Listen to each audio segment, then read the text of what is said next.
All right, well, I want to welcome everybody to this special invitation today. Thank you for being a part of this. We know that it is a little bit different than most years, obviously, with the pandemic, but we appreciate all of you coming together for this 10-year anniversary for the association. It's a special time of year. We're kind of quietly celebrating with all that's going on with COVID and everything else, but we felt it appropriate to gather a select group of individuals together and to share your thoughts on where industry has been, where we are at now, and where we might be headed into the future. In March of 2011, UAPA came together with 10 charter members, essentially. There was 10 people that put their name and their organization to the paper and said, come hell or high water, we will make sure that we get this organization up and off the ground for a minimum 3-year commitment to see what we can do. But since that time, now 10 years later, we've grown to, as of today, I believe 126 members strong in the association. So we have these 9 committees that work at a high level. We have one of the largest asphalt conferences in the country. We have relationships with agencies such as UDOT, where we function once a quarter. We have a quarterly meeting where we're able to bring together issues and opportunities. We hold member briefings where there's issues that are specifically identified that we can bring in the right folks to help try to address those. We have a very robust lunch and learn program that really has spawned into something that has, I will say, put a lot of credit into the bank of the association. All of that being said, all of that being done, where does the association go to next? In my mind, continue to expand. We need to continue to grow and to reach all of Utah. As I look back at what our goals were the first few years, we've accomplished and far exceeded what our original goals were going to be.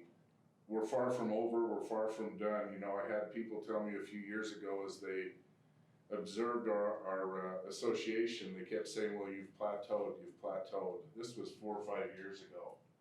And we're far from that. So just looking forward to more bigger and better things.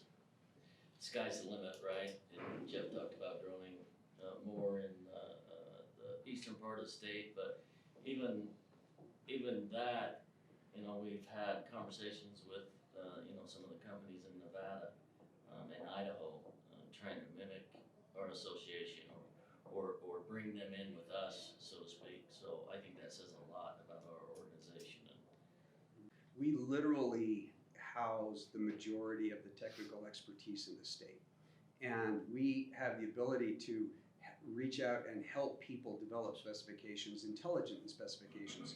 And you know, we're on the cusp of right now putting together a certification program that is going to be, I think, a world-class certification program for field inspectors, field technicians, for people doing work out in the field to make the industry better. That certification program doesn't have to stay in Utah. It can go up beyond that. So, you know, we are, you know, a technical body out here to support the industry. One of the great things I see with UAPA is the education, the lunch and learns that were spoken of, and just the conference, but the ability to continue to mold and train and develop these programs and things that will help educate those coming up that are going to have to take over this industry, because it's not slowing down, and so it's only getting bigger. Our Northern Utah group, they have a task group that has been developed of 3 or 4 individuals regarding workforce development and what's happening with workforce development in Northern Utah. And there was an incredibly insightful scenario that was posed during our conversation, and I'd like to present that to all of you and get your insight. So one of our task group members essentially said, you know, what would happen, I'm a senior, I'm a junior in high school, and I go to my parents that night after dinner and say, you know what, Mom and Dad, I want to work in asphalt and I want to build roads. And he posed the question to the group, what do you think the response of the parents would be?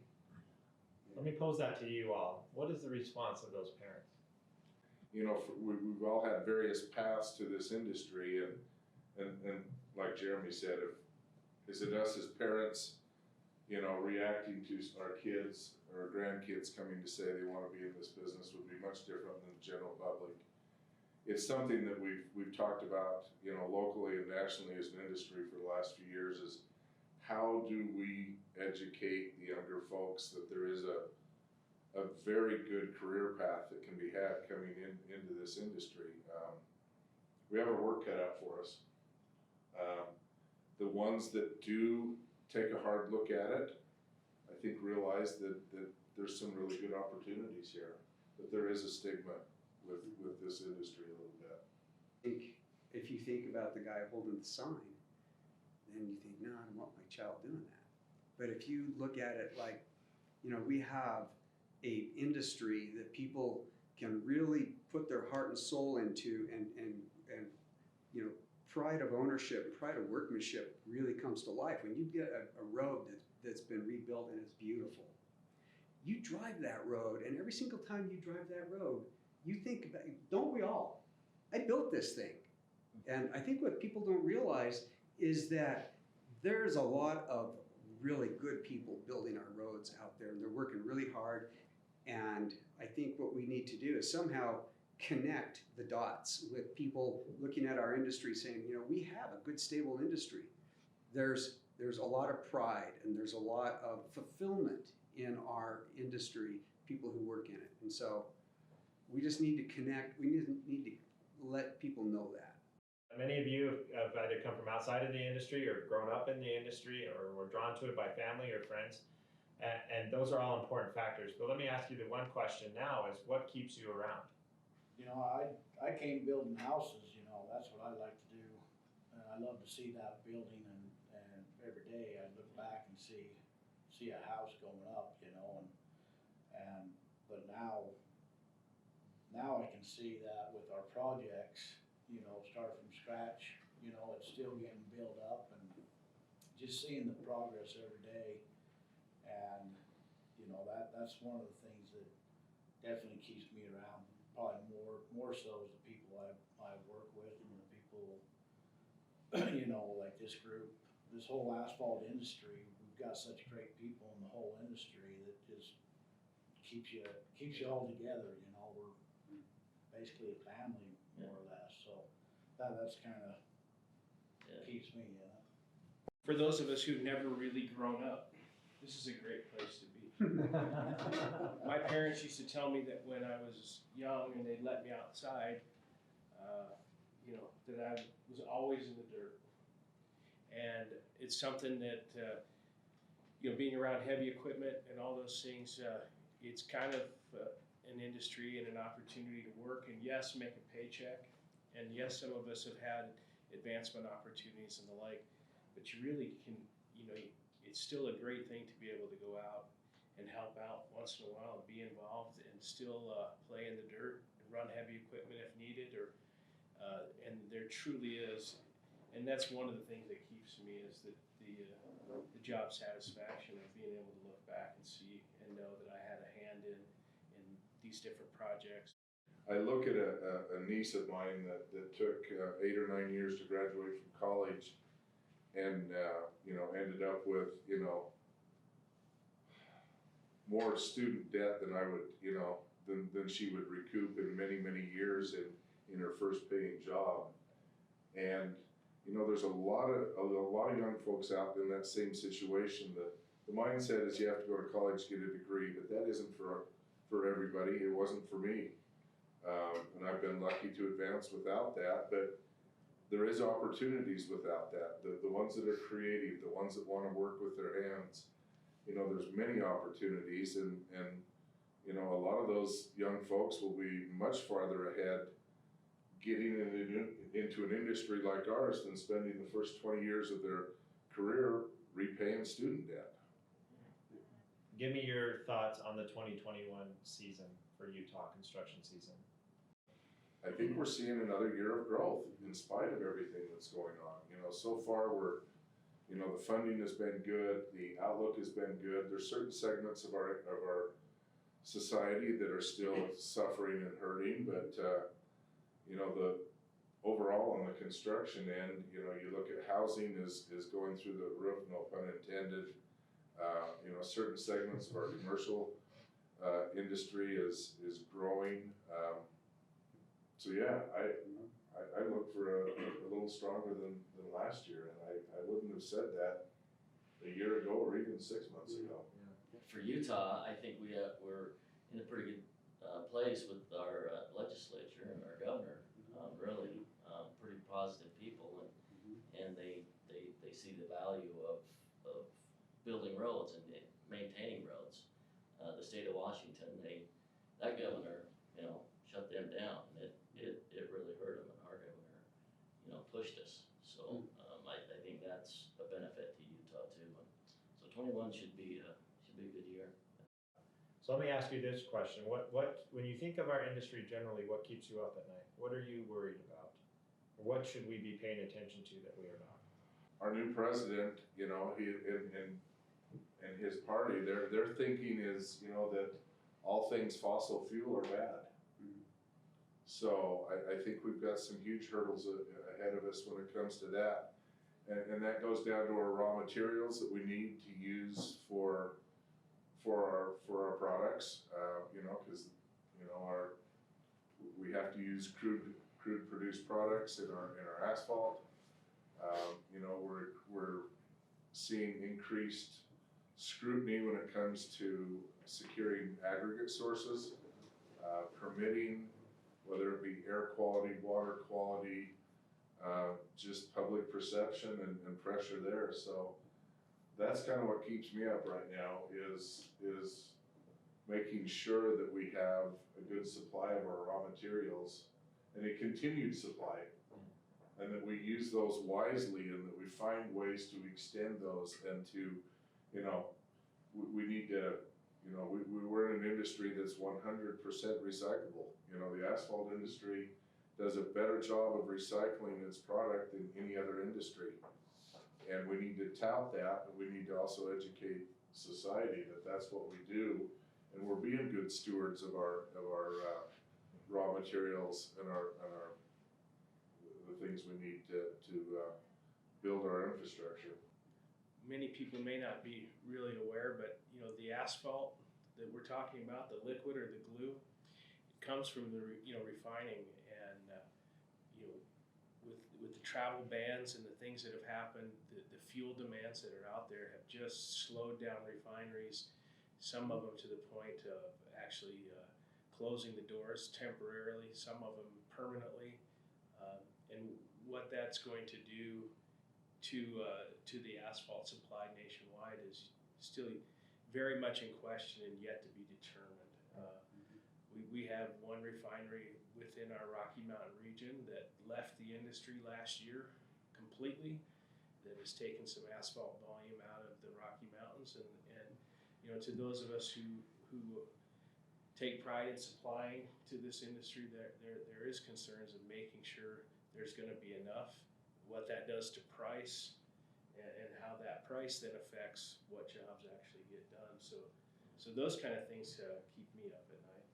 So significant advancements either in thinking or in actual products or in technology or innovation, things that you see on the horizon that you've heard about that you think will have a positive effect on our industry? Well, I think we all realize that UDOT's strongly looking at a cracking test. So what they have right now is a rutting test, and that describes the stiffness, but they need something that describes the flexibility of the mix. So you're trying to create what they call a balanced mix design.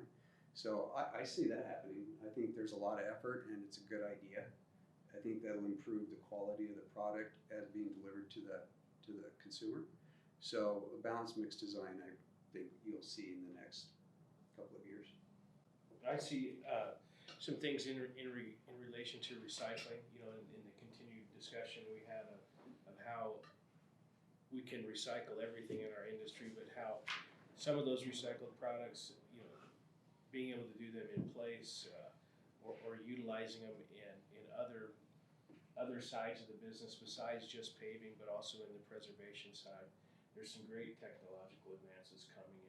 There's so many advances with rejuvenators and anti-strips, etc., that we've got to get put into our asphalt, which is going to make our asphalt a lot durable and last a lot longer.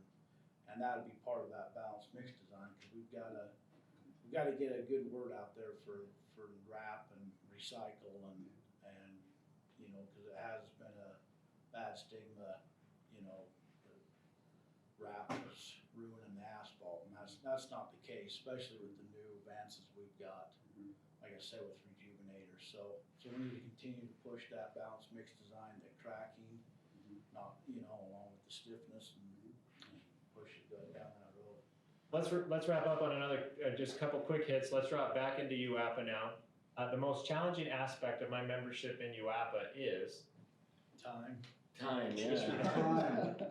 the most beneficial aspect of my membership in UAPA is Having a voice.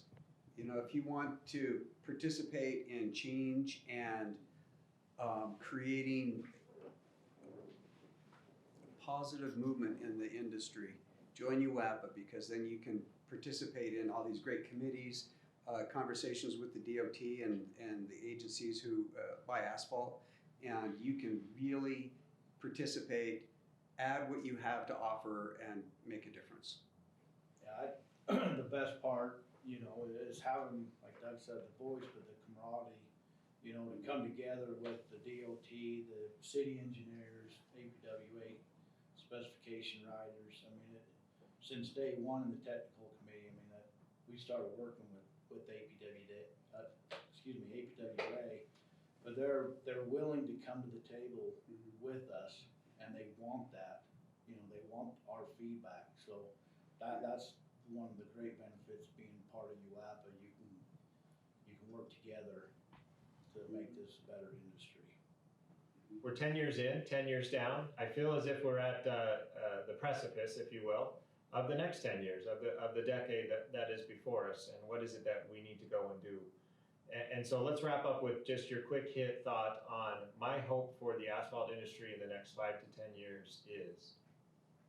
I'd say the 10-year goal would be, I think it was Brian that said, to have things going on in other states. So we transcend the borders of Utah. Change our name to Intermountain Pavement Association. That's big thinking, I like that. And all of a sudden now we're Nevada, Utah, we're the whole area.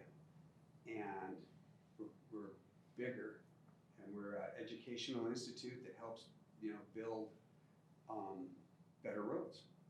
And we're a tool that owners can use, the DOTs and the cities and the counties and everybody who don't have the in-house technical ability to build good specifications, that we're a good, reliable source for specifications for your particular areas and needs. So. And for research as well. Absolutely. I mean, you know, in 10 years, who knows? You know, maybe we have a research lab. Yeah. I don't know, I mean, we have great educational programs that are upcoming and going on now, and I'm sure that will continue, which may lead into research. Speaking for this side of the table, I hope in 10 years that the three of us have moved on to greener pastures. But that being said, we still have time to continue the goals that we've set out with and help bring up the next generation. Right. That's personally one of my goals in the next 5 to 10 years is helping bring up the next generation. The workforce, we've talked about that, and to make asphalt sexy, so to speak, you know, working in our industry would be huge to have as a goal, long-term goal, so we're not, you know, short on good quality help. I would like to say, and this might be a 5-year goal, is to become the Utah Pavement Association, which means we're the resource for Eastern Utah, Vernal. We're now more of a resource for them, Central Utah. We're growing the Northern with this council. We're growing the Southern with the other councils. So becoming a whole state resource, including those little outreach areas, that's my goal. Alexis Tocqueville is one of those people I look to in history and what he understood for America and what makes it great. And he talked about that ability to gather together into group and to unify that voice and to have that voice heard.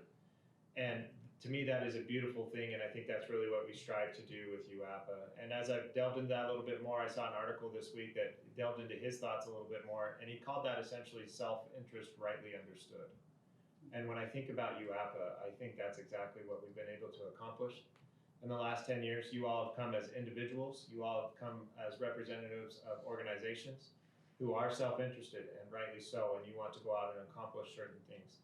But as we gather around this table and others, or if we gather virtually now in the world that we are in with the GoToWebinar or with Zoom meetings, I've witnessed it time and time again, the ability for all of you to understand that self-interest rightly, meaning that at times it is appropriate for compromise, at times it is appropriate to hear another's voice, at times it is appropriate to take off that cap that is my organization and put on that cap that is UAPA, and try to think more holistically about what is right for our industry, what is right for our owners and our agencies, what is right for each other.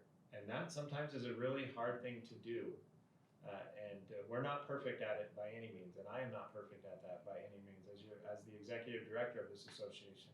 But I've witnessed that time and time again over the last 10 years. And I'm grateful for the opportunity to be a witness to that, to be a witness to the things that we've talked about the challenges that yet remain, and there are many, and they're significant.